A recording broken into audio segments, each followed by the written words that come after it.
আপনি আশা রাখলেন এর লটারি ধরছি, লটারি হলে আমরা আমার ভাগ্যটা পরিবর্তন করে দিব, ঠিক কি না?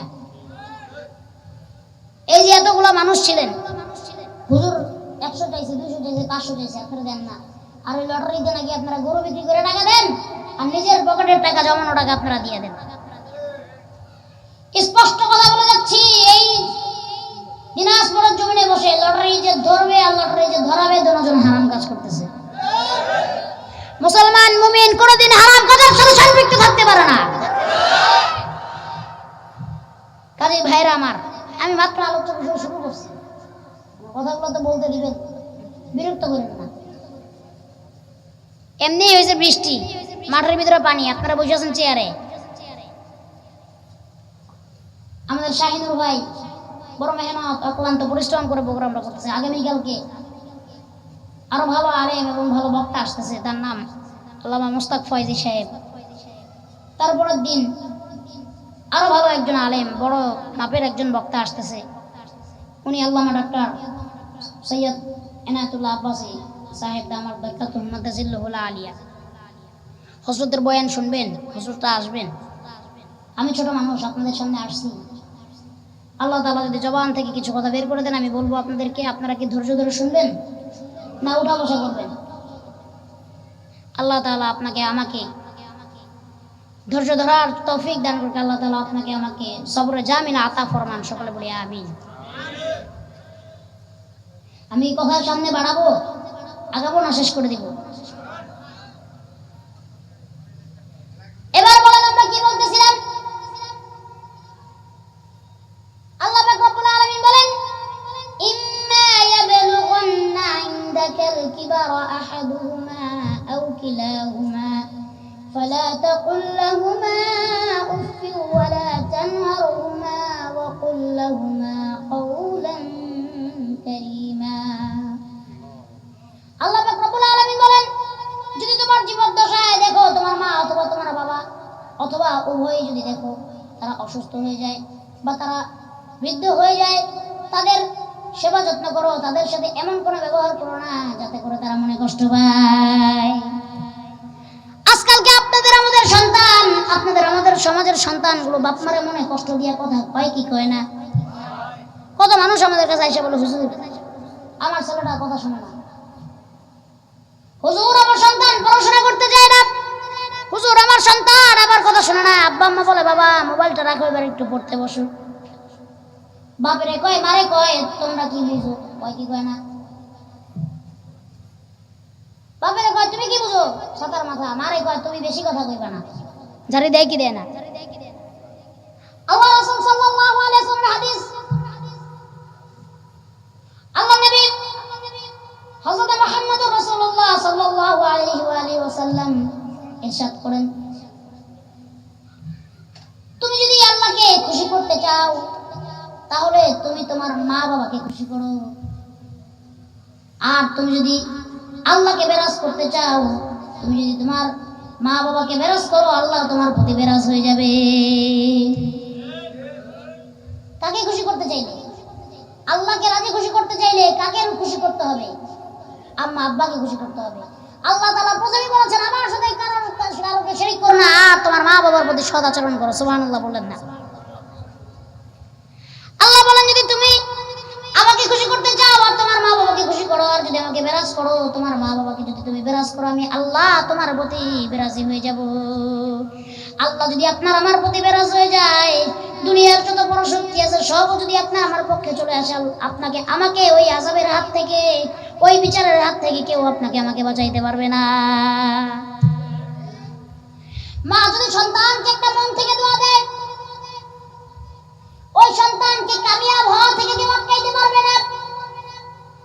আর যদি মার মন থেকে একটা বদদোয়া চলে আসে, মার মন থেকে যদি একটা কষ্ট চলে আসে, ওই সন্তানকে ধ্বংস হওয়া থেকে কেউ আটকাইতে পারবে না। হতে পারে মা খারাপ, হতে পারে মা চোর, হতে পারে মা জিনাখোর, হতে পারে মা খারাপ, কিন্তু মা যত খারাপ হোক মা কিন্তু মাই, ঠিক কিনা? বাবা যত খারাপ হোক বাবা বাবাই। এই জন্য আব্বা আম্মার সাথে আজকে থেকে কারা কারা ভালো ব্যবহার করবো, সবাই দুটা হাত উঠে করে আল্লাহুম্মা আমিন। হ্যাঁ আল্লাহ, আজকে থেকে আমাদের মা বাবার সাথে ভালো ব্যবহার করার তৌফিক দান করে দাও, তাদের খেদমত করার তৌফিক দান করে দাও। তারা যেই কাজ করলে বেরাজ হয় সেই কাজ থেকে দূরে রাখো, তারা যেই কাজ করলে খুশি হয় সেই কাজ আমাদের বেশি বেশি করার তৌফিক দান করো। আয় আল্লাহ, তুমি আমাদের প্রতি রাজি খুশি হয়ে যাও। আল্লাহ, আমার আব্বা আম্মার প্রতি রাজি খুশি হয়ে যাও। হাত নামাই। বৃদ্ধাশ্রম চিনেন তো? চিনেন না? বৃদ্ধাশ্রমে মাঝে মাঝে যদি যান, জিজ্ঞেস করবেন বৃদ্ধাশ্রমের আম্মা আব্বা গুলারে, বলবেন আপনার সন্তান কি করে? একজন কইবে আমার সন্তান অস্ট্রেলিয়া থাকে। গরিব মানুষের বাপ মারে কেউ জীবনে কেউ আমি বৃদ্ধাশ্রমে দিতে দেখি নাই। গরিব মানুষের বাপ মা বৃদ্ধাশ্রমে যায় না। আরেকজনকে জিজ্ঞেস করবেন আপনার সন্তান কি করে? কবে আমার সন্তান বড় ব্যারিস্টার, উকিল। আরেকজনকে জিজ্ঞেস করবেন, বলবে আমার সন্তান বড় ম্যানুফ্যাক্চারির মালিক। প্রশ্ন করবে তাহলে আপনি এখানে কেন? যার সন্তান বিদেশ থেকে সে বলে আমার সন্তান তো বিদেশ চলে গেছে বউ পোলাপান নিয়ে, আমাকে কে দেখবে, এই জন্য আমাকে দেখাশোনা করার জন্য আশ্রমে দিয়ে গেছে। যার সন্তান ডাক্তার সে বলবে আমার সন্তান সারাদিন ডাক্তারি কাজে ব্যস্ত থাকে, তার বউ ডাক্তার, ছেলে মেয়ে ভালো ভালো স্কুলে পড়ে, আমি তাদের বাসায় থাকলে সমস্যা হয়, এই জন্য আমাকে এখানে দিয়ে গেছে। আমার দেখাশোনা করার লোক নেই, আসরা নাই। আল্লাহর কাছে দোয়া করি, আল্লাহ এমন সন্তান এমন কোন মানুষকে দিও না যে সন্তান তার বাবা মাকে বৃদ্ধাশ্রমে রেখে আসে। এমন সন্তান যেন আল্লাহ মানুষকে না দেয়। এই সন্তান দেওয়া থেকে যেন আল্লাহ তাআলা সন্তান মানুষকে না দেওয়া থেকে বিরত থাকে, ঠিক কি না? এমন সন্তান জন্ম দিয়া কি লাভ যে সন্তান বাবা মাকে বৃদ্ধাশ্রমে দিয়ে আসে? এমন সন্তান না থাকার থেকে আটকরা থাকা অনেক ভালো, সন্তান না থাকা অনেক ভালো, ঠিক কিনা? আমার যুবক ভাইদের পায়ে ধরি, ভাই মা বাবার সাথে খারাপ ব্যবহার খারাপ আচরণ করো না। মাকে যদি তুমি খুশি করতে পারো, মাকে যদি তুমি রাজি করতে পারো, আমার আল্লাহ তোমার প্রতি রাজি হয়ে যাবে। আল্লাহ দুনিয়া কোন জায়গায় বেহেশতের কথা বলে নাই। আল্লাহ বলেছে বান্দা তোমার মার পায়ের নিচে আমি তোমার বেহেশত দান করেছি, তোমার মার খেদমত করো, তোমার মাকে খুশি করে যদি দুনিয়া থেকে যাইতে পারো, আমি আল্লাহ তোমার মায়ের উসিলায় তোমাকে জান্নাত দিয়ে দিব।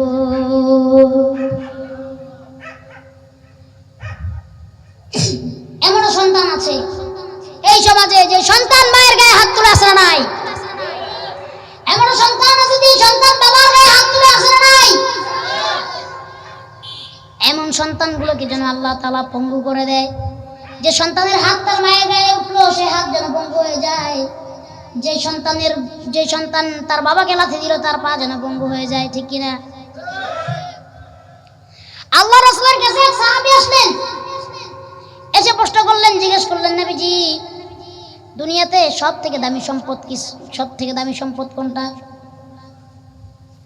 আল্লাহ নবী বললেন দুনিয়াতে সব থেকে দামি সম্পদ, সব থেকে মূল্যবান জিনিস হলো তোমার মা। সুবহানাল্লাহ বললেন না? দ্বিতীয়বার জিজ্ঞেস করলেন নবীজি দুনিয়াতে তারপরে সব থেকে দামি বস্তু কোনটি, দামি সম্পদ কোনটি? আল্লাহ রাসূল আবার বললেন তোমার মা। তৃতীয়বার বললেন নবী গো 3 নম্বরে পৃথিবীর সব থেকে দামি সম্পদ কোনটি? তৃতীয়বার আল্লাহর রাসূল বললেন তৃতীয় ব্যক্তিও হলো তোমার মা। সুবহানাল্লাহ বললেন না? চতুর্থবার জিজ্ঞেস করলেন নবীজি এরপরে দুনিয়ার সব থেকে দামি সম্পদ কোনটি? আল্লাহ রাসূল এবার ইরশাদ করলেন চতুর্থ তোমার পৃথিবীর সব থেকে দামি সম্পদ হলো তোমার বাবা। মার কথা কয়বার বললেন? কয়বার বললেন? বাবার কথা একবার। এই জন্য মায়ের খেদমত করবেন, বাবার খেদমত করবেন, আল্লাহ তাআলা আপনার ব্যবসায় বরকত দিয়ে দিবে, আল্লাহ তাআলা আপনার কাজে বরকত দিয়ে দিবে, আল্লাহ তাআলা আপনার দুনিয়া এবং আখিরাতের জিন্দেগিকে কামিয়াবি করে দিবেন। সুবহানাল্লাহ বলেন না? আরেকটু জোরে বলেন সুবহানাল্লাহ। বর্ণনায় আসছে